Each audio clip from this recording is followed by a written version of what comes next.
Hi, everybody, and welcome to another episode of the Double 18 podcast. I'm your host, Stephen Negishi, along with my co host from Awful Announcing, the associate editor, Ken Fang. Ken, good evening and happy Sunday to you. How are you tonight? Good, Stephen. How are you? Good to be on with you as always. And let's get to it. We had a lot of stuff to talk about. We have a longer show tonight. Right. We had to shorten the show last week because obviously Ken had some work stuff to do the very next day in the morning. So, we had to end the show we got a little bit late start and then we ended it at quite early. So thank you very much for, as always, hanging out with us. All right, let's start off with the NFL. My Bears are off today. They are off. Well, actually, they're playing tomorrow against the Washington Commanders in the highly anticipated Week 6 showdown on Monday Night Football. We all remember what happened last year with the Hail Mary that really destroyed the Chicago Bears season last year after that. And let's look at your Cleveland Browns today, Ken. Do we have I to? happen to. Well, there were so many storylines coming into this series. Let's start with first of all, before the game leading up to this one, Joe Flacco was benched, of course, a couple of weeks ago in favor of the rookie Dylan Gabriel. And then in the middle of the week, Joe Flacco himself was traded to the Cincinnati Bengals. And then there have been some consternation all over the Cleveland Sports Radio, 93 The Fan, and then ESPN 850 Cleveland about, the future of Shadur Sanders and how, whether he should be getting any playing time or he should be elevated to the number 2 position. And yesterday, I think it was either Friday or Saturday, that was the case. Shadur Sanders is now number 2 quarterback behind Dylan Gabriel. Certainly, he's kind of have to worry about Shadur Sanders looking over his shoulder now. And then I saw the game thing because of the area that I live in, because being so close to Cleveland. The game was on local CBS affiliate here in Detroit, Michigan area. And I saw the most of it. It was a pretty ugly game, on both sides. It was a real defense battle.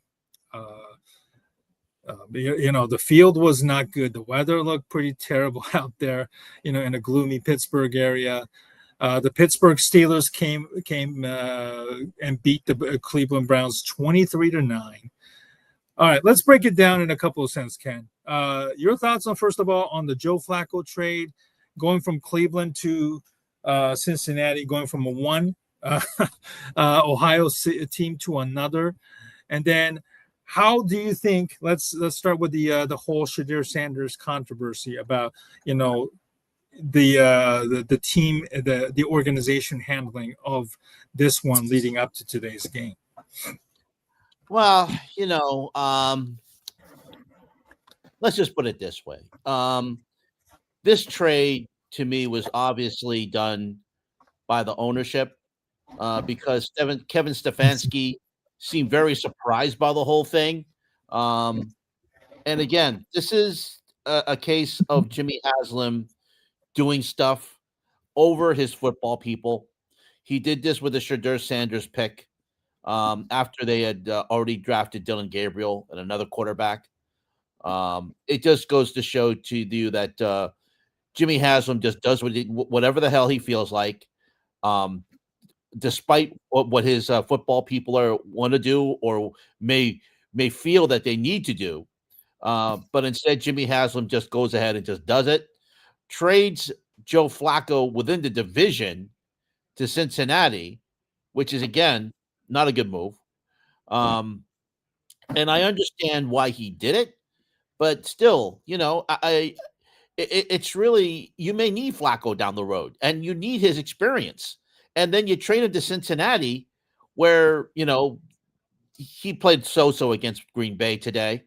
But still, it baffles me. It really does baffle me. And Stephen, I'm at my wit's end about this team, about management and how they do things. They just don't seem to care. I mean, again, Haslam wants to build a stadium outside of Cleveland. Instead of doing it within the city limits. He just doesn't seem to care. He doesn't care about the fans, despite what he says. He made comments about MLS and Apple earlier this week, which was another dumb, stupid move. I'm just, let me say this. I do believe that he did say something about the stagnation of the MLS and then needing maybe a promotion, relegation stuff, which I kind of felt that was something that was quite interesting and refreshing coming from his mouth. But I apologize for it. Go ahead. Okay. That's okay. I mean, I'm fed up with him. He also feels, he's trying to be a Jimmy Jones, Jerry Jones, right? Jerry Jones. He's trying to be a Jerry Jones clone. But Jerry Jones isn't successful in Dallas, so I don't know what he thinks. He feels he can be successful in Cleveland. He just meddles, and until he sells the team, this is the behavior we're going to get. One hand not knowing what the other's doing. And again, Kevin Stefanski just being totally surprised by the trade, not knowing what's going on. And I feel bad for this. I feel bad because this is what we're going to get. And today, Dillon Gabriel, he tried. He did everything he could, but the offense had no imagination today. They're playing against the Steelers team, which is winning this division by default. Baltimore Ravens just didn't look very good today against the Los Angeles Rams. As I mentioned, the Bengals look horrid against Green Bay in the window. And even though they're down 24-18, and Flacco they're at the 2-minute warning right now, as I'm seeing it on NFL Red Zone. I mean, I don't see this team. I don't see this division's for the taking, and the Cleveland Browns are just being absolutely horrible. And I'm exasperated. I know your Bears. At least you have a little. I know that. I don't know, Steve. I'm at my wit's end. I just don't. I'm just not very happy. They're 1-5. I don't know where we go. I honestly don't know where we go at this point. I can definitely sense some real frustration coming out of your own voice, Ken, and I can definitely feel your frustration there. I saw the game. Dillon Gabriel threw the ball probably 45, 46 times, and he had to exactly. And his yards per attempt were like barely above, I think, 4 yards, and it was not a good game. No. A lot of drop passes, unfortunately. Jerry Jeudy dropped one. David Njoku had one. Isaiah Bond hit one in the head as he was running a crossing route or slant route. Hit him in the head on 2nd and goal. That they should have scored at least a touchdown in there. Look, I think if they had scored at least a touchdown, I don't know how much of it would have lifted your spirits or the optimism of the Browns fans today. So, and they settled for 9 field goals. The Steelers themselves had a 9-3 lead. It was all field goals. They even missed one because the one they kicked was in a terrible area with like a bunch of sands and dirt. Looked like a divot in a golf area there. So yeah, it was pretty bad. Unfortunately, the weather was bad. The game was bad. It just kind of added the little, every little thing. Unfortunately, kind of added misery to your afternoon for the you and the Cleveland Browns fans, and a lot of the post game shows in the Cleveland Browns fandom are obviously talking about is Stefanski pretty much out now, and when do you put in Shadir Sanders? So that's obviously the conversation that's pretty much every Browns fans are thinking of right now, unfortunately. So I know we had this discussion before, Ken. Do you feel like after today's game, Kevin Stefanski is one step closer to getting himself fired even before the season is over? I don't think he's going to last the season, to be honest with you. I mean, Jimmy Haslam Okay. is doing what he wants to do. I'm not sure how long he's going to be lasting. I honestly don't think he's going to be lasting the season. But again, who are you going to have coach? Are you going to put an interim coach in there? Who do you put in? So, I Well, mean, Jim Schwartz as a former Lions head coach. you put Jim So Schwartz in there. Yeah. Right. I don't know who you put in there. It's a temporary, it's a stopgap measure. Did Jimmy Haslam decide, maybe I want to bring Bill Belichick in? I don't think that's going to happen. But you never know with Jimmy Haslam. He does things on his own. He does things that obviously, as I mentioned, his management doesn't know what he's doing. So, we'll see. I mean, like I said, I don't think Stefanski's going to. I think it will be more of an upset if Stefanski lasts the entire year. But I don't think you can last this long. I mean, hey, if James Franklin get fired at Penn State with a huge buyout, which I never thought would happen, anything's possible, Steven. So I don't know. But I would think, I thought he was going to get fired last week. But every week he lasts is an upset because I think the longer he goes, the more dead man walking he becomes. But it's all up to ownership whether they want to make the move or not. But you just can't last at right now at 1-5. You just can't go. You just can't keep going in this direction. You just can't. Well, next week they have a home game against the 1-5 Miami Dolphins, who suffered a last-second defeat against the Los Angeles Chargers today. So, right. Unless Mike McDaniel is fired tonight or tomorrow, this game features two dead coaches who are literally dead man walking status right now. Okay. Right. And whoever loses this game will probably is going to lose their job.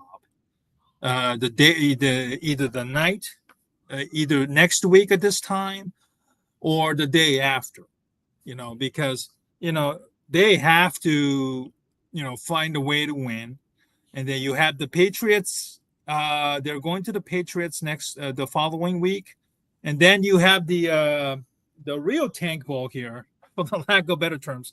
Of course, after the Patriots game, you have a bye week, and then you have the Browns going to New York to play the New York Jets.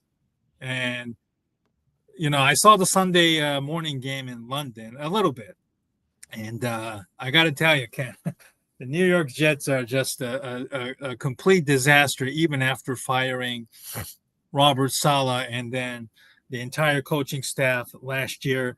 Got rid of Aaron Rodgers and basically his receivers and everything.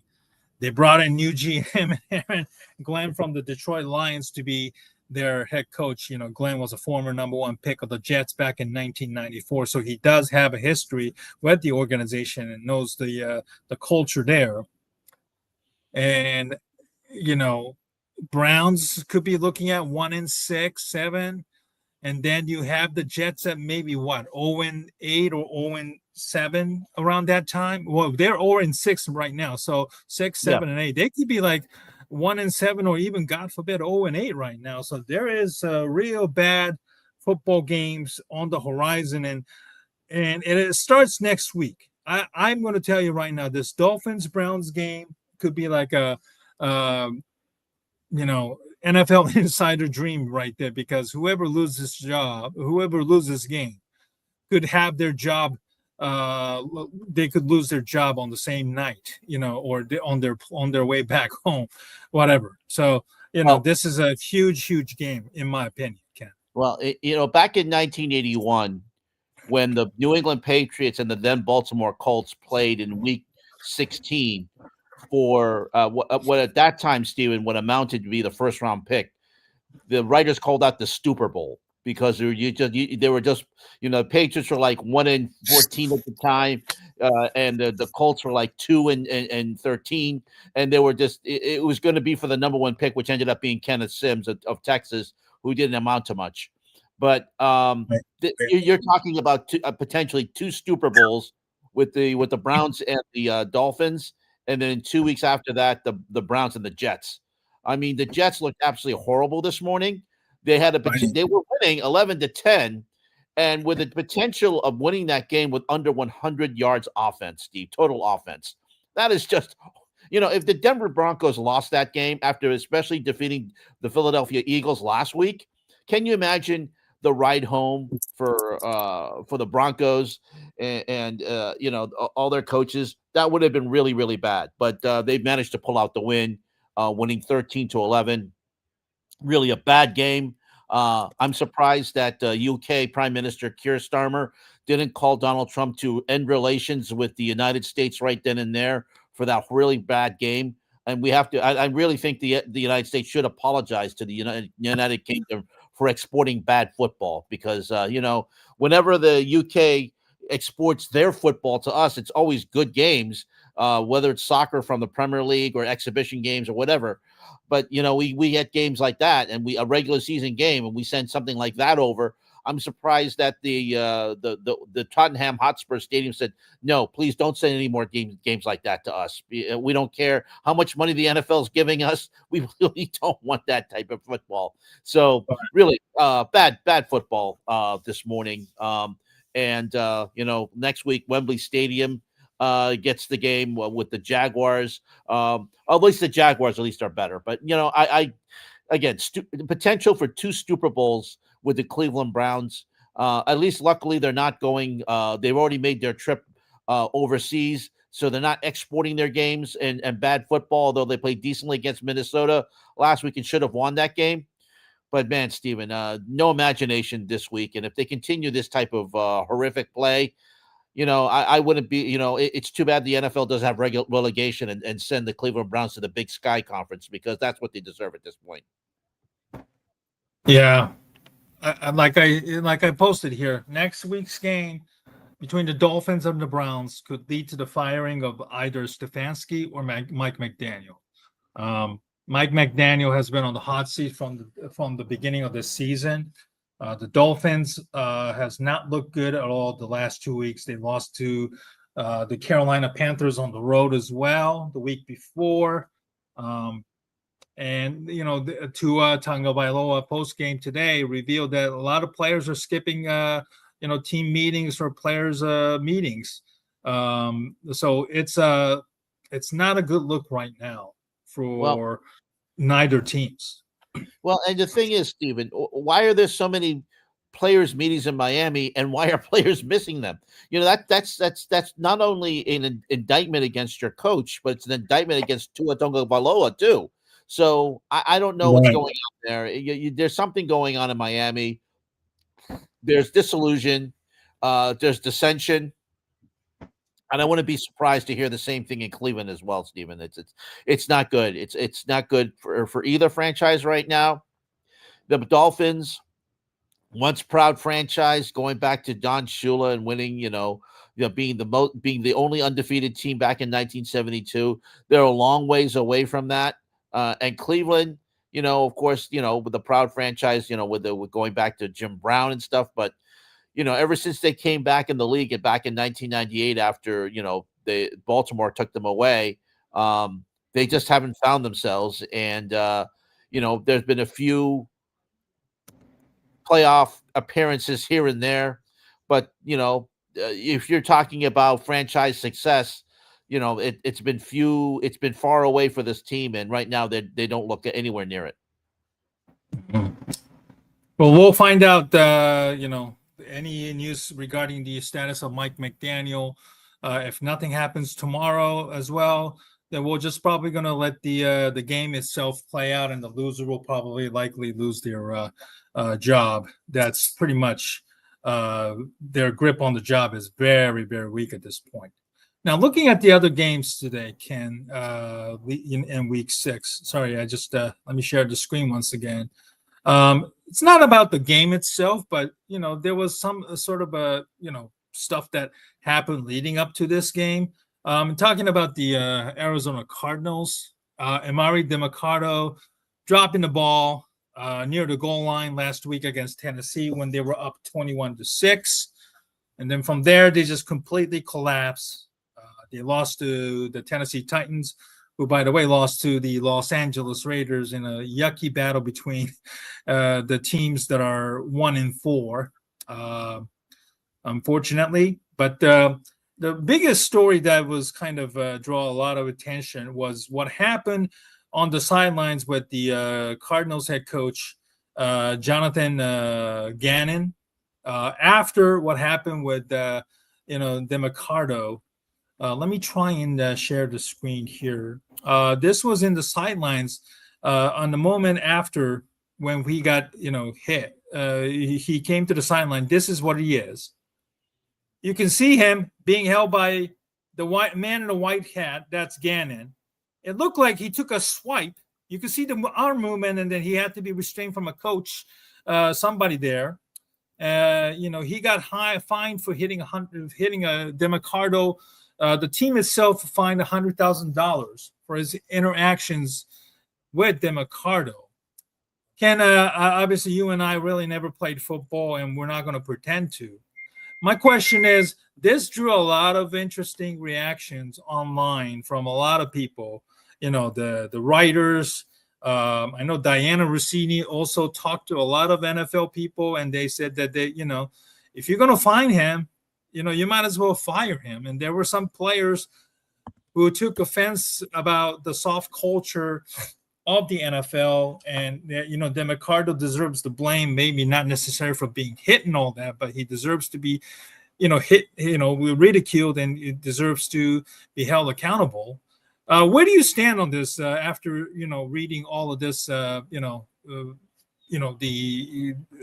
The emotions and anger and all the embarrassment that the Cardinals have to go through after what is probably the worst loss in their team history in quite some time. Well, I'm not too privy to what went on, Stephen. So I'm not going to really comment on it. But as you mentioned, in the heat of the battle, emotions get really high on the sidelines, and what happened is embarrassing for a player to lose a touchdown like that. And as a coach, you try and say, hey, you try to correct that behavior, but you don't want to see something like that on the sideline. And again, as you mentioned, we both haven't played football, but cooler heads got to prevail in that point. You got to say, hey, you got to own up to your situation. You got to be responsible. You got to say, hey, I made the mistake. It's on me. But also at the same time, you also don't want to have that play out in the public. You also want to make sure that, maybe have, we've seen that on the sidelines before, whether it goes back to, Bill Parcells yelling at his players on the sideline, or, you also have, coaches fighting on the sidelines as well. So, Buddy Ryan also too. So, and Kevin Gilbride, something like that being caught on cameras, because cameras are everywhere in the NFL. So, you like I said, as a player, you own up and just say, hey, it's my fault. I should have known better. But, in the situation, in the heat of the battle, you get situations like that. And, you hate to see something like that. And, fines are probably appropriate in that situation. Yeah, I think Glenn kind of crossed the line there. And, he was fined internally. Take that for what you will. Obviously, Cardinals probably felt it strong enough that he probably should have never done that. And obviously, that's not a good look on Gannon, who's one of the coaches who find himself on the hot seat now, after a 2-0 start. And those 2 wins, they did not look all that impressive either. and then now they're kind of like on the verge of collapsing. I'll give the Cardinals credit today. At least they traveled, to the Midwest. Not exactly an easy travel for a team that's on the West Coast side of it to travel and playing the 1:00 Eastern game. They gave the Colts all they can handle. Unfortunately, they were down to probably about in the red zone, and they could not capitalize it on 4 downs. And unfortunately, they lost it. At least, it wasn't the hangover from that embarrassing loss to Tennessee wasn't certainly the reasons. And the other thing about today's loss was also just how putrid the New York Jets are. With Justin Fields, I have a soft spot for him as a former Bears quarterback and a Bears fan himself. Just, like you said earlier, just how bad the game was in London, and for fans to endure not only in the UK, but for both fans in Denver and New York Jets fans, they're having to wake up to this putrid performance. Justin Fields finished with a -10 net yards and passing yards. He just looked slow, and he just looked kind of dumbfounded. And the throws that he made to receivers were very late. I know there was one play, the third on their final drive, 3rd down, Garrett Wilson. It was very late, and he took a big hit from a Denver defender that he couldn't hold on to the ball. And then 4th down and 8, rather than kicking a field goal, they went for it, and Fields took a sack. Game over. And a lot of Jets fans, a lot of the Jets talking heads are already calling for Aaron Glenn to be one and done. This was his post-game performance, which I know on your website that was something that was being posted about how many Jets post-game people were eviscerating Aaron Glenn. Probably one of the reasons is this exchange between a reporter and the Glenn about who's starting next week for the quarterback. Yeah. Go ahead and make that full screen, Stephen. Justin's numbers are not good in this game. Is he going to be your quarterback next week, or would you consider? What kind of question is that? Look, he did not have a good game. I mean, I think it's a fair question. There's a number of guys that sometimes this league is like this, and there are guys that have bad games. That doesn't mean you just bench them. Come on, you know better than that. This is a legitimate question to be asked there. As you can see here he completed 9 passes and it was sacked equally the same amount. That's not a good number. Even as a longtime Bears fan, if this was Justin Fields still playing for the Bears, I would not be happy, and I would certainly be perhaps, talking about benching. By the way, that was an exchange between Glenn and what many believe to be is Brian Costello, who is a Jets reporter in some publications or some organization. This is a legitimate exchange, and this is a legitimate question that I don't know if Aaron Glenn should have been so snappy towards the reporter about asking what I think is a legitimate question. Yeah, and another thing too is that I know that's something that you as a Bears fan have had a complaint about Justin Fields holding the ball too long. I mean, 9 sacks today by the Denver Broncos. Fields had opportunities to throw the ball to an open receiver, but his timing is off. There's something about it. I think there's just a confidence issue or whatever, Stephen. But again, yes, it's a legitimate question. I don't know if I could say if Glenn can be one and done because it depends on his contract situation. But I have to think that at least maybe the Jets will give him one more year to see if he can turn this around. But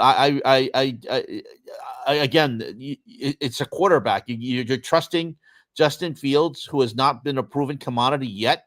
There was potential, as you saw with your Bears. He certainly had a little potential with the Steelers, although I have to give him an incomplete grade from last season.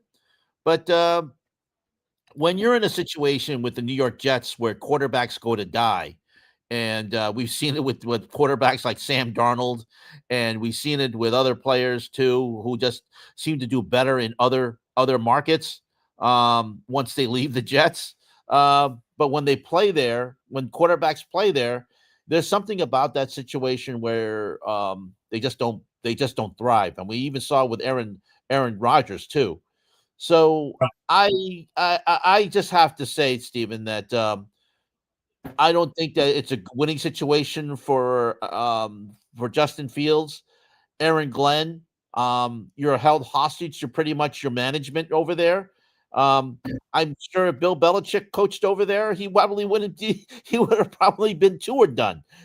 So I don't know about that. I just think that that's a management. That's really, it's a black hole, Stephen. And they can put Vince Lombardi over there, and I don't think he would do well. You could do.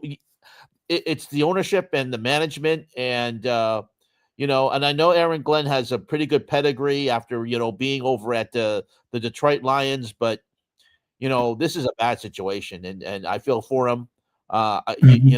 Any coach would be hostile towards a reporter at that point. It's a legitimate question. I don't see anything wrong with it.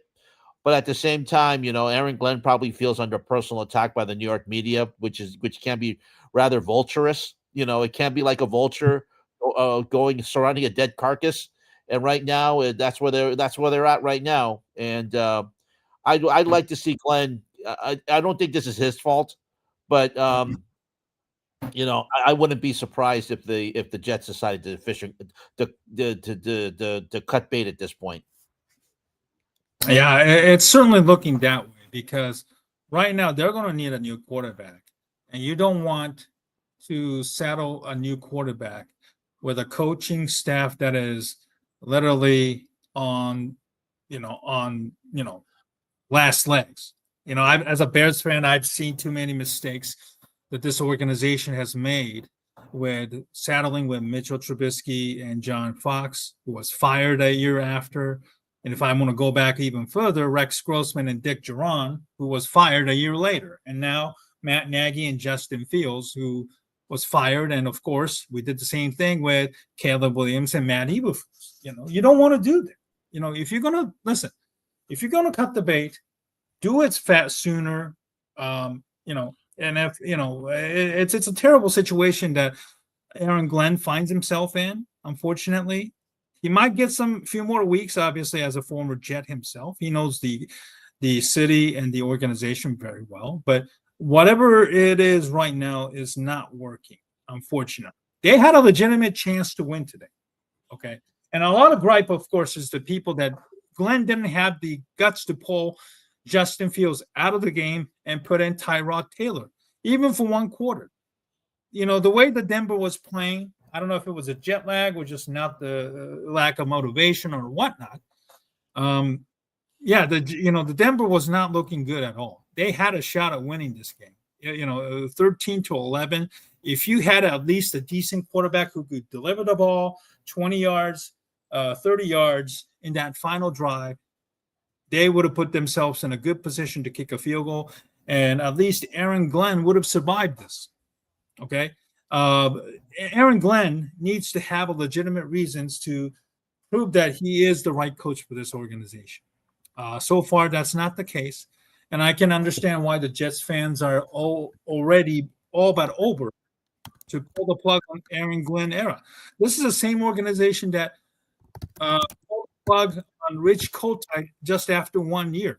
This was a team that went 1-15 the year before. Hired Rich Kotite, drafted Keyshawn Johnson, and I believe they went 1-15 or 2-14, and they pulled the plug on his tenure before they miraculously was able to lure Bill Parcells from the division rival New England, because Parcells and Robert Kraft was the relationship between those two, I should say, was deteriorating very, very fast. And they were able to lure him back to New York, where he had an incredible success with the New York Giants. There is no such coach, I don't think, that is available, in my opinion. They need to get a quarterback in the worst possible way.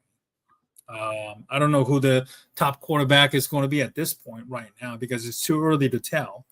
But if they're going to hire a new coach, to pair with a new rookie quarterback and maybe even a new general manager, they have to do it that way, because you can't be messing around with the development of a quarterback which you have not drafted and developed successfully in a long time. Mm-hmm. Remember, they before Aaron Rodgers, Dak Wilson was drafted second overall out of BYU in 2021, and then he bombed pretty badly himself too. So this is like the Bears and the Jets are like quarterbacks where they go to die so far. Hopefully that's not the case with Caleb Williams and Ben Johnson. So maybe the Jets are probably thinking one and done with Glenn too. I don't know. We were talking earlier about the Jets and the Browns on the first week of November. That's the game that could be another interesting implication on the line. Will Kevin Stefanski still be coaching? Will Aaron Glenn still be coaching after the game, no matter who it is? Even after Stefanski survived the Miami game, you have the New England and then you go to the Jets. So that those 3 weeks could determine the fate of Kevin Stefanski or even Aaron Glenn if the Jets are still on if the Jets cannot beat the Cleveland Browns at home, and what I expect to be a pretty half-empty stadium already in November, then Jets have no hope, at least for this year. So there are some really bad games and bad teams that are really starting to emerge right now in the NFL, and unfortunately, we're already probably have to start thinking about the coaching staff for next year or the next year's draft. Unfortunately. All right, Ken, let's move on to the big story this morning. This afternoon, or I should say, probably this firing of James Franklin from the Penn State this afternoon, I believe. And a couple of weeks ago, we talked about this. I think this was after Oregon beat Penn State in 2 overtimes, and the fans were really mad, and and then since then they lost to UCLA, shockingly, in a very half-empty stadium in Rose Bowl. And then yesterday at home they lost to Northwestern 22-21, and the fires were just guns a-blazing all over the place around James Franklin, and you said it, you didn't think it was going to happen, but he's gone now. Yeah, so Penn State pulled the trigger. I didn't think they would do it because he has such a big buyout of $49.9 million. But you know what? There are reports that perhaps this was done by Adidas, the sponsor. We don't know. Yeah, right. I don't know if that's the case. But whatever happened is that Franklin is gone. 3 huge losses. You just can't have that, Steven. You can't. It did surprise me that the fact that the trigger was pulled so quickly, but the fact is that this is major college football, and Franklin, although he got his team to the college football playoff, it just wasn't enough. And when you have a team that seemed to be so deflated that you had a chance to beat Ohio State, but then you go to UCLA and just play absolutely horribly. I granted it's a trip to the West Coast, Stephen, but still, it's a team you should beat. You shouldn't be. You shouldn't. First of all, they went down. I think it was 21-0 or 21-3 in the first half, and yes, they did furiously try to come back in the second half. But then yesterday, playing your Northwestern team, and I admit I didn't see the game because I was out most of the day, but I think that was enough. I mean, when you had fans in the stands pulling a double bird in Northwestern, and it's just really horrible, and it's really bad to see. I'm so sad especially for a school that has never been the same ever since the scandal. Going back to Joe Paterno. What was that? What is it? Sankey, right? Jerry Sandusky. I mean, ever since sorry, Jerry Sandusky. My apologies. they have not been able to recover from that. And, James Franklin tried to put some stability there. And yes, he was a winning coach. Yes, he had some wins, but he never could get a signature win. And that's the problem. So, and then when they just didn't, after their loss to Ohio State, it just seems like it went downhill from there. So, Penn State pulled the trigger. They just never recovered from that. Oregon. They never recovered from it. So, we'll see where it goes from here. Who they went interim.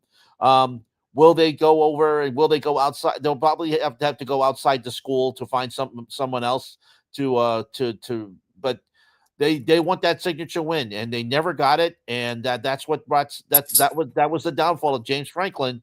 And I'm kind of surprised that they did it right in mid-season, but you know what?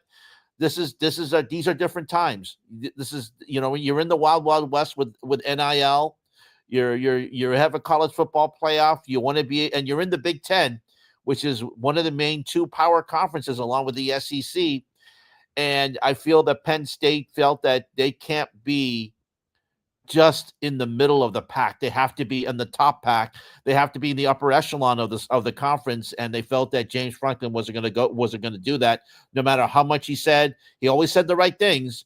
But the problem is that they probably felt that no matter what he tried, they would never get over the hump, and they decided to pull the trigger now rather than wait till the end of the season. So now the obvious question is, will this lead to more coaching job carousel in the CFB? We've already had a couple of coaches fired. Virginia Tech fired James Pry, and they also fired UCLA on the same week. I think a week or two ago fired Arian Foster, former Carolina running back who was a UCLA star running back before. And looking at that UCLA, they won 2 in a row, which is kind of crazy. Just how bad of a job, Foster was doing, and then all of a sudden now you have Tim Skipper and then James Neuheisel, I believe, is that his name? Yeah, that'd be Rick Neuheisel's son.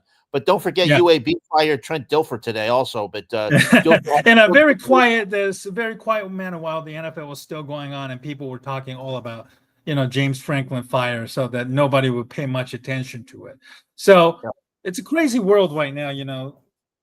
We never thought that James Franklin would be in this position, 3 weeks later. There are some, other coaches who are, not well liked by their fan base. I can probably think of, Tim, Tim Kelly with LSU. I hope is it Tim Kelly or is it Tom Kelly? I'm so sorry with the bad names there, Ken. Which coach is it? Sorry, I was looking LSU head coach Brian Kelly. I'm sorry, it's Brian Kelly. I am so sorry. My apologies to everybody. Brian Kelly is not well liked by the LSU fan base there with the bad offense that's barely scoring at all. I think Kalen DeBoer got himself off the hook, at least for this year. Following win over Georgia, and now they also beat unbeaten Missouri on the road yesterday. Lincoln Riley's name is always going to be popping up somewhere, in USC. It's a program that always recruits well, but just can't get over the hump. Defense has notoriously been pretty bad the last couple of years under Riley as well. Oklahoma suffered a loss yesterday, but will that lead to Brent Venables leaving? I know the popular name in the replacing James Franklin is Kurt Cignetti, who had a phenomenal victory, another signature win on the road against the Dan Lanning and number 3 Oregon on the road, shockingly. But, excuse me. Cignetti's 64, and he had been coaching long time at, I believe, Division I AA in James Madison before he moved to Indiana. And then in his first year there, he took the Indiana Hoosiers to college playoffs, and this year they're even much better, shockingly. So if Cignetti was, maybe was at Indiana for a couple of years, or even if he was younger, I would think that Cignetti would have probably considered moving to Penn State, but I just think that he enjoys being the man in the, in the Hoosier land, and I don't think he would risk moving it. I just can't see. Maybe, I can also throw in Florida State, Mike Norvell, another terrible loss at home against the Pittsburgh Panthers.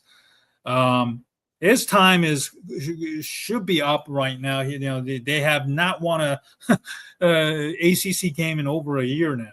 So I know a proud program like FSU, they forced out, Bobby Bowden.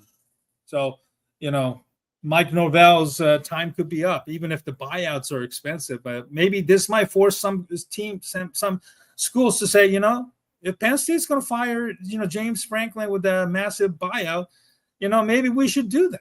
I think it might, lead to an interesting coaching carousel. Matt Campbell at Iowa State, his team after starting 5-0, they're now 5-2 and probably out of the AP poll right now. Somebody like Matt Campbell who can do it for less. You can only imagine what he can do with a better recruiting and then better, resources like Penn State. That could be another interesting name there as well. So we'll see what happens. And shocking reminder, just a year ago, James Franklin took his team to the deep run at the playoffs and was only one game away from taking the team to the championship. Unfortunately, things go from 0 to 60 quickly, and James Franklin unfortunately paid a price. And even more sadder thing, Ken, and I'm going to end on this note, is that quarterback Drew Aller, who has been wildly criticized and has always been under the microscope, scrutinized by everybody, suffered a season-ending injury, and just adding more salt to the wound, or adding insult to an injury for Penn State fans who are just completely shell-shocked right now about the downfall of the program as we speak right now. So if you have any final words, go ahead, Ken. Yeah, I just feel I feel bad for the Penn State fans. I know a lot of alumni who have a lot of alumni who have attended there, and they go back to the days which when it's a proud school, but since joining the Big Ten, they really haven't had the success that they used to have when Joe Paterno won national championships as an independent. I don't know where they go from here, Stephen. But like I said, as you mentioned, Cignetti is a potential candidate. But as you say, he didn't have any pressure when he went to Indiana. Indiana wasn't much thought of as was an afterthought before then. There were the school of Lee Corso where he coached. And pretty much it's a basketball school. Bobby Knight and everything. Yeah, it was an endless line of coaches that never had success until Cignetti got there. I don't know if he wants to go to Penn State because there's a lot of pressure there. Cignetti can just continue what he has going at Indiana and just stay there. So why would he go to the school at Penn State where there's a lot of pressure to perform? So if Cignetti has an offseason next year, he already has some cachet. He has he has a little bit of, wiggle room. In case, let's say Indiana has an offseason and doesn't do as well this season, he can just say, hey, look, we can rebound. We can get the right players. Just give me another year. And you know what? He'll have that. He'll build up some he's built up some revenue with the fans. Whereas he goes to Penn State, he's got to win right now. He's got to be what if you did at Indiana, you can do it here. So I don't think any coach would want that. I mean, the grass isn't always greener, and it applies for the coaches exactly. too. So you just why would you go to a situation? As you mentioned, he's always got some success over at Indiana. He wasn't expected to when he got there. So why not stay where you are? And continue where I know coaches say, "All right, well, what's the next job? Where can I go next?" But Penn State, you got a lot of pressure. You gotta do it now. Whereas Indiana, he can say, "Look, if I have an off year, it's okay. I got some cachet. I can, build it back, and we can build up and get better next year. And if he does that, he's fine. So, I don't necessarily think that would be a good move for him to go to Penn State. So he's got a good thing going there. So I would stay where I am. Mm-hmm. All right, let's move on to the MLB playoffs. The NLCS and ALCS are now set this week. Yesterday, my Cubs couldn't hit a baseball yesterday, except for Seiya Suzuki's home run to tie the game. We lost to the Milwaukee Brewers 3-1, and then the series 3-2. And then the day before, I believe, the Tigers and the Mariners put on an incredible classic that will be talked about for years to come, whether it's good or bad. The Mariners won 3-2 in 15th inning. Tonight is the ALCS on short rest. All right, let's cut to the chase, Ken. Who do you like in both series? NLCS, Brewers versus Dodgers. ALCS, Mariners, Toronto. Let's start with the ALCS since it's tonight. It starts tonight. They're going to be starting in about a few minutes from now in Toronto in the Rogers Center. Seattle coming in off that great win off of Detroit the other night. Everyone's talking about, everyone. It was a bullpen game for them on Game 5. They used starting pitchers left and right to coming out of the bullpen to get the job done. And they did get the job done. They did a great job against Detroit, keeping them down until Seattle won the game in the 15th inning. Toronto, however, they've got Vladdy Guerrero. They've got a very good pitching staff. I'm going to say that I would say, though, and it's interesting symmetry here, Stephen. This is the first time these two teams have faced each other in the postseason. First time they faced each other in the ALCS. And don't forget, they both entered the American League at the same time, the same year in 1977. So interesting symmetry there. I'm going to say this goes 6 games, and I will pick Toronto. I will pick Toronto because I as much as I hate to pick Toronto because they're in the same division as the Red Sox. I think they're a more complete team. As I know, Cal Raleigh is a MVP candidate, and I think he will win the MVP this year.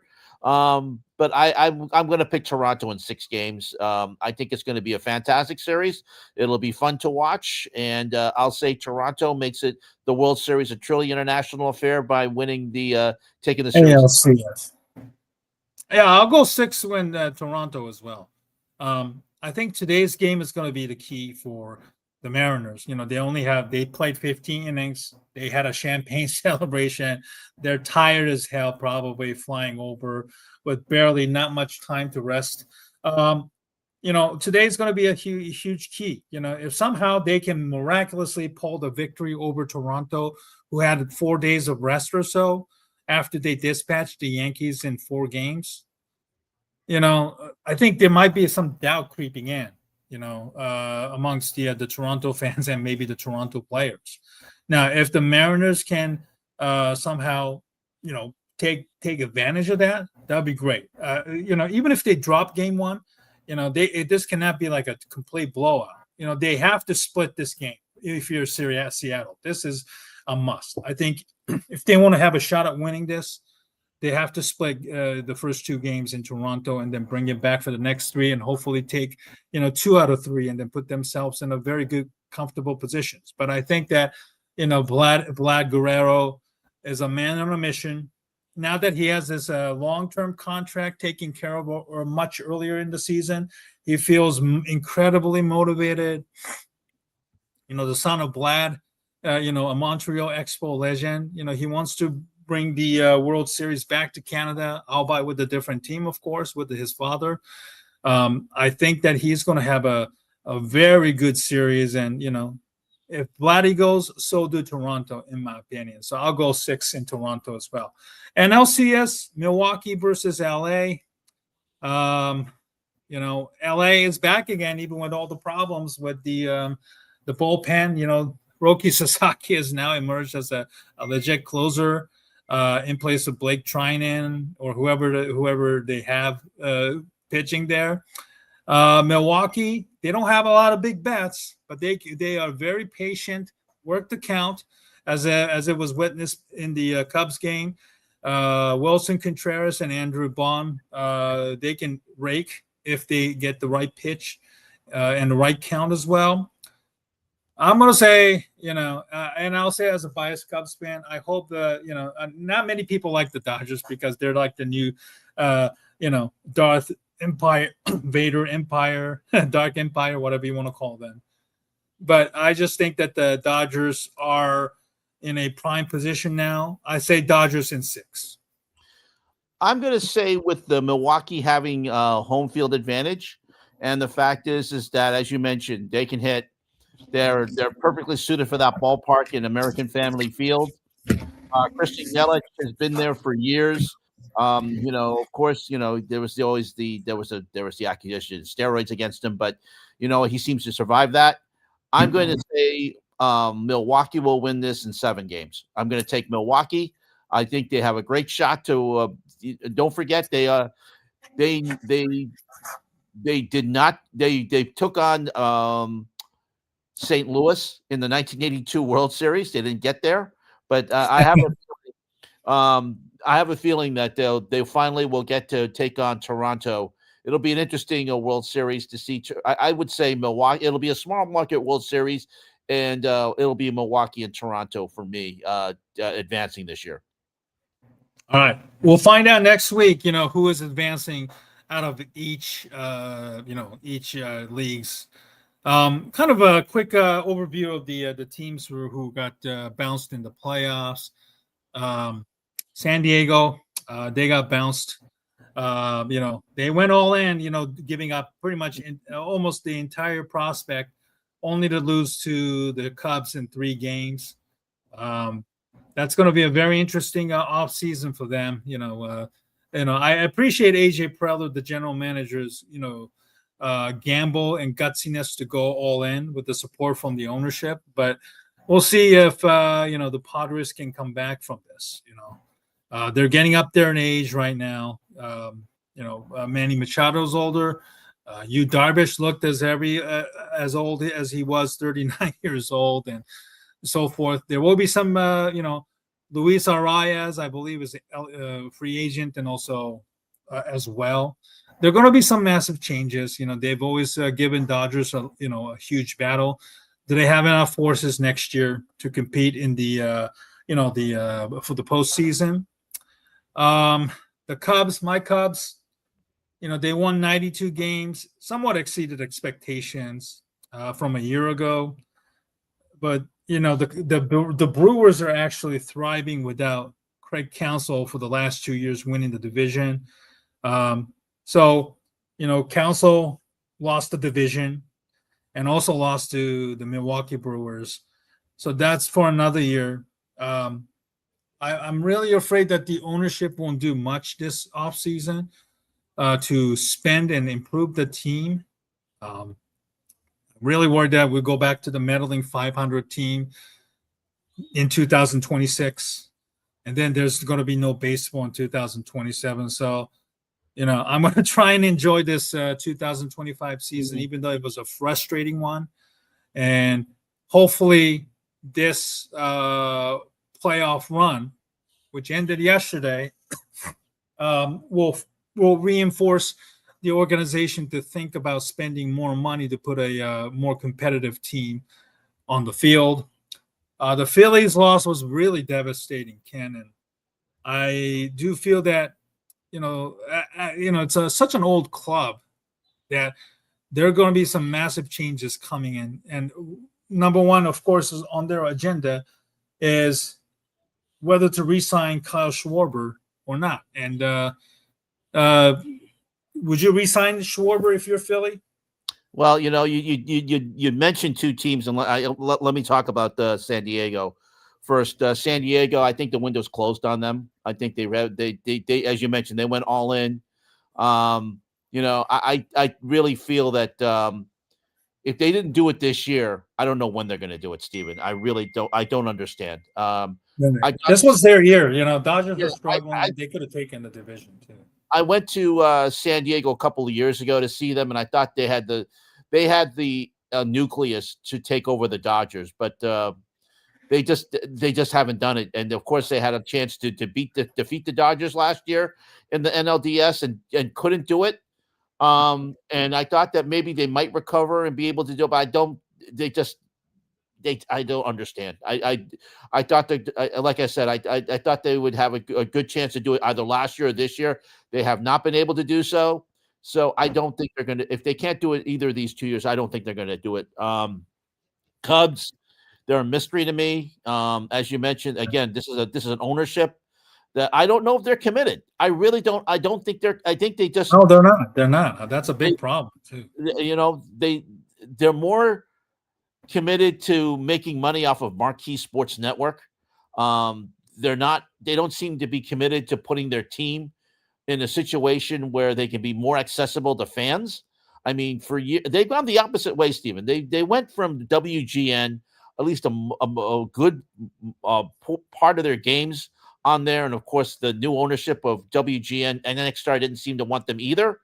But you know, you put all of your games on a situation on a cable network, which at one time had a situation where Comcast didn't want them either. So I don't know. I just this ownership. The Ricketts family just doesn't. They're like the Henry family here in Boston, up in here in New England, Stephen. I don't really feel that they really want to win. They just feel that they want to get the concessions. They want to get the seats, and that's all they care about. They just said, okay, if we get the playoffs, that's a bonus. We get more concessions. But if they don't win, that's fine. You know, and that's not good for an ownership, for fans who want better. They just feel that, okay, we won the 2016 World Series. That's good enough. You know, we don't have to win again. So that's not good enough for fans. It's not good for either franchise. And as far as the Phillies are concerned, Schwarber, I mean, you can only go so far. I thought this was the Phillies' years, to be honest with you, Stephen. I thought that they would take out of the National League. But to lose that way on an error like that is just devastating. I mean, would they have won the series? Probably not. But you can't lose that way. And I feel for the pitcher who panicked. He could have thrown to first base instead. You know, plenty of time. But when you see a runner coming to first base, you're not thinking. All logic goes out when you say, "I got to get that runner out," and that's what happened. So feel bad for them, but I think the Phillies they did a great job in getting and winning the National League East and getting you know. I thought they would have had a chance to defeat the Dodgers, but it didn't happen. And you know, I thought that they should have at least won one of those games. They should have won Game 1 in the NLDS against the Dodgers, but they blew the lead, and it just wasn't. They just never recovered. And you know, there's a lot of things. There's a lot of soul searching in Philadelphia right now, and I think that you know, I'm not sure if they'll be able to get the job done for next season either, because I don't know. The Mets, they just had a 3-month-long devastating death. It was a long, slow death. So I don't know. I don't know if I can trust that franchise to ever do anything despite their ownership. But Philadelphia, it's going to be a long winter to be thinking about what could have been. And as for, you know, the Tigers and the Yankees, you know, I live in Detroit, and you know, the people here are very much up in arms over you know, their general manager, who did not do enough to, you know, upgrade the hitting. You know, that's been a massive problems. You know, here, you know, the fans have been long griping about. You know, it's unfortunate. You know, it's a problem that you know even my Cubs had to deal with, because they didn't want to give up prospects and about the money and all that other stuff that has been a massive problem. You know, they had the division lead like 14 games back in July, only to cough it up to the Cleveland Guardians. They beat the Guardians in the best of 3. You know, against the Mariners, they lost to them in 5 games. And obviously the big question mark now is, what will happen to Tariq Skubal in the offseason? He's 30 years old. He might win another Cy Young Award this year. Who knows? But his contract will be up after this year. He wants to become like a first $400 million pitcher in MLB. I don't know the Tigers will go for that. So will the Tigers part ways with Skubal, knowing that he could become a free agent after next year and get something in return, or will they just wait until July and see where the Tigers at? If the Tigers are bad, they might get much less in return because they're desperate for something. They got to flip Tariq Skubal for something. Of course, Skubal has to be healthy and effective as well next year. So as somebody who's coming off of Tommy John surgery in the past himself, you don't want to. You just hope that Skubal can be healthy no matter what happens. If for the Tigers to stay competitive, and also for Tigers to, flip him in case if Tigers are bad and out of the race next year. So that's a question mark that's going to be dogging them in the entire offseason. And as far as the Yankees can, as somebody who being a Red Sox fan and seeing them far from many years. The Yankee fans and the media are just basically up in arms now. Mm-hmm. Unfortunately, I don't know if this latest loss is going to force them to do anything, Nope, whether they're not it's doing changing anything. the manager. I can tell you they're not going to do anything because I'm pretty close to what's going on over there. This ownership. Now, when George Steinbrenner owned it, there would be chaos. He would have fired everybody. He would have fired everybody by now. But this isn't when he was in the 80s. But when they started winning championships, he was a little bit more patient. Brian Cashman has been the constant going back over to the 1990s as a general manager, and of course Aaron Boone. He tries to go by the analytics, but a lot of times it goes back to bite him. This ownership, I don't think is going to pull the trigger on them. They're not going to do that because they feel loyalty to both. I don't know why. Loyalty to both. I don't know why, but Brian Cashman he used to be able to make the moves and be able to get the farm system to develop players. But right now, Steven, this is an organization that seems to be stuck in the mud. The Steinbrenners, the Steinbrenner family just doesn't seem to want to make the move. They're afraid of something. I don't know what it is, but they just again seem to be willing just to say, "Hey, look, as long as we get to the playoffs, we seem to be fine." And we beat the Red Sox this year, so that's even better. So I think that's what they feel. But this is a fan base that I think is fed up. They're looking to see where they're going from here. But I'll tell you something. Brian Cashman is not going anywhere. Aaron Boone is not going to go anywhere. They're going to stay where they are, and they'll probably again get 90, 95 wins, get to the playoffs, and then stall out because they can only go so far. Aaron Judge can only take you so far. Giancarlo Stanton, they can only go so far. They can only go, Jazz Chisholm looked like he was lost out there. So I don't know what they're going to go for, Steven. I as a Red Sox fan, the more suffering they do, the better for me. But Major League Baseball wants the Yankees to do better. They got into the World Series last year.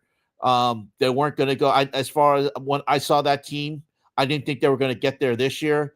And Toronto improved themselves. Baltimore, I thought was going to do better. I'm surprised that they fell off so far from their fall from grace has been very hard. But I'll tell you something, Steven. The Yankees, they just seem to be stuck in the mud, and that's kind of like your Cubs and my Red Sox, and they just seem to be content to say, okay, as long as we make the playoffs, we're fine. And, as long as we're not a losing season, we're fine. So we got to make the playoffs, and then, and they don't do anything else to change themselves. So I would say, I would normally say this is a franchise that does a lot of soul searching, but I think they're just content to stay and stand pat on where they are. Because judging from from where they were with this long tenure of Brian Cashman, I think that I don't know what pictures he has on the Steinbrenners, but he seems to be staying there.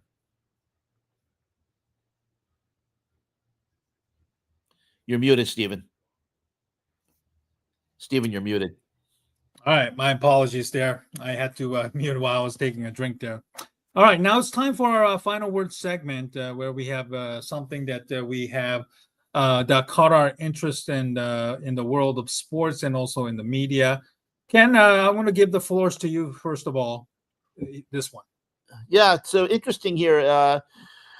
This came as a development the last couple of weeks or so. Major League Baseball, as we all know, ESPN has decided that it's going to opt out of its last season, opt out of its contract with Major League Baseball. It will continue to air Major League Baseball games that will be different. When Carl Ravitch signed off for the Yankees Red Sox series a couple of weeks ago for the in the Wildcard series, he did say ESPN will continue. They'll most likely have a midweek exclusive game, maybe on a Wednesday night or a Tuesday night. But they will also have the rights to distribute local games. They'll take over the MLB.TV next season, and they'll have it on ESPN, the Unlimited app. But also taking over for ESPN will be Netflix, which will have the Home Run Derby. They will also have the season opening game next season as well. So, but don't expect Netflix to get involved with a regular season package. They like event programming. So getting the Major League season opener and the Home Run Derby fits their strategy. So that's what they'll do. NBC will take over Sunday Night Baseball. They'll have it on Peacock as well. So this continues the Sunday night sports strategy. After Sunday Night Football this season, they'll have Sunday Night NBA. And then when the NBA is finished, they'll have Major League Baseball, live MLB games. So, this is what happens because now that with streaming and with cord cutters, you have to find a way to keep fans watching you and viewers watching. So sports is right now part of that strategy. And NBC will have, as I mentioned, they'll have a year-round strategy with having baseball, football, and the NBA on Sunday nights. Look forward to that. Also, Peacock will have some games too, but NBC will also have the Wildcard series. So Major League Baseball, they were looking to make more money from, or at least make as much money as they were from ESPN. With Netflix and NBC, they got to make more money. So that's even better for them. But also, in addition, Fox and Apple will continue to air games on their platforms. So at least you have a couple more national platforms to watch Major League Baseball next season. Mm-hmm. Okay. My final word is the death of Mike Greenwell, former MLB player, former Red Sox. I'm sure you're very familiar with him, as being a Red Sox fan. And, I remember Greenwell, when I was living in the States back in the late 80s. He was a terrific hitter. When the Red Sox were, winning in the late 80s, he was in the middle of the lineup with Wade Boggs and Ellis Burks. Fortunately, they run into the Oakland Athletics almost every single time there. And when I was living in Japan back in the late 1990s, I remember Greenwell had a fallout with Dan Duquette after 96 season when he was very injury riddled. He was 33 at the time, and they cut him loose. So Greenwell signed with the Hanshin Tigers of the NPB Central League. I remember reading one of the big sports papers. Greenwell actually welcomed the Hanshin Tigers reporters to his home in Florida. They took him out on one of the big boats, not the boats, I would say, one of those, you see the ones in the Everglades, Ken, where, the flying flying boats. took them out, on the Everglades where there's like, gators, alligators. He actually served them, if I'm not mistaken, or at least ate gator meats or something like that. But And his nickname was Gator too. His nickname was Gator. right. Yeah. That's right. And he actually, ironically, lasted just about the same time. He only lasted about 7 games with Hanshin Tigers and went home. He was released and cut loose, unfortunately. In the later years, I think he was a commissioner in the Lee County, Florida, where he served for a couple of years and even was reelected for that same position. And just kind of remember those interesting stories about Greenwell and his time in Japan. And you got any interesting or thoughts on Mike Greenwell's career? Well, Greeny, he took over for Jim Rice in left field. It's interesting. The Red Sox prided themselves on left fielders from when they went from Ted Williams to Carl Yastrzemski to Jim Rice and then Mike Greenwell. And Greenwell played the wall pretty well. And this is after they put the padding on the wall. He did pretty well. He was a left-handed hitter. He used Fenway Park very well to get doubles off the wall. And he was a leader in the clubhouse too. But as you mentioned, Dan Duquette, who I have a lot of disdain for, although he had a pipeline to Japan and brought in a lot of great Japanese players, and also Asian players. Although Robinson Checo still is missing to this day. I don't know where he is. He signed Robinson Checo as a great player, as a great supposed pitcher, but he never showed up for the Red Sox. But anyway, Dan Duquette had a problem with people skills, and I understand where Mike Greenwell was totally beloved by Red Sox fans, and the fact that he got cut angered a lot of fans, and it still angers fans to this day. But I was very surprised to hear about his death. He died from cancer. Same age as me.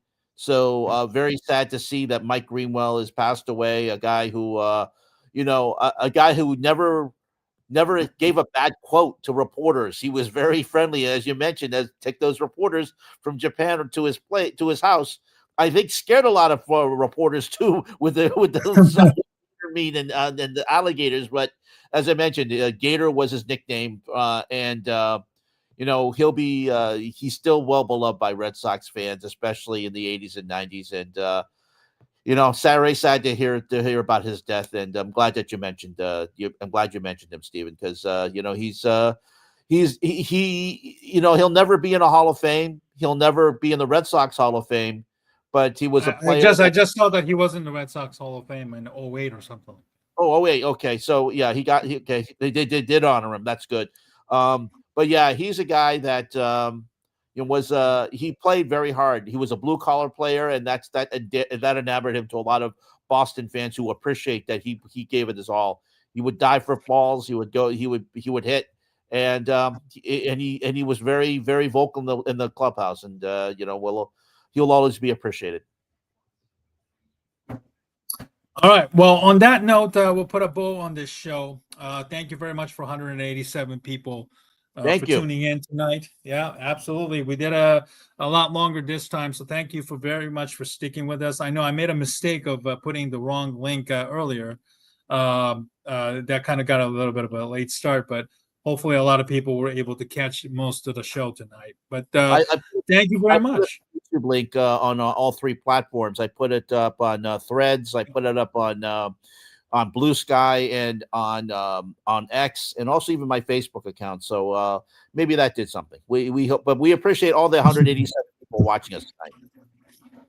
Absolutely. Ken, let's do this again next week, same time, hopefully.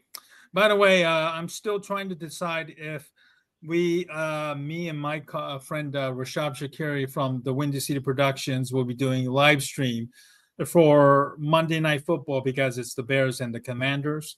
We'll keep you posted on the X and, for any latest information on the live scheduling as we go along. Ken, thank you very much for joining me once again, and have a wonderful week. And, let's do this again next week. You too. And one quick update, George Springer hit a home run for Toronto.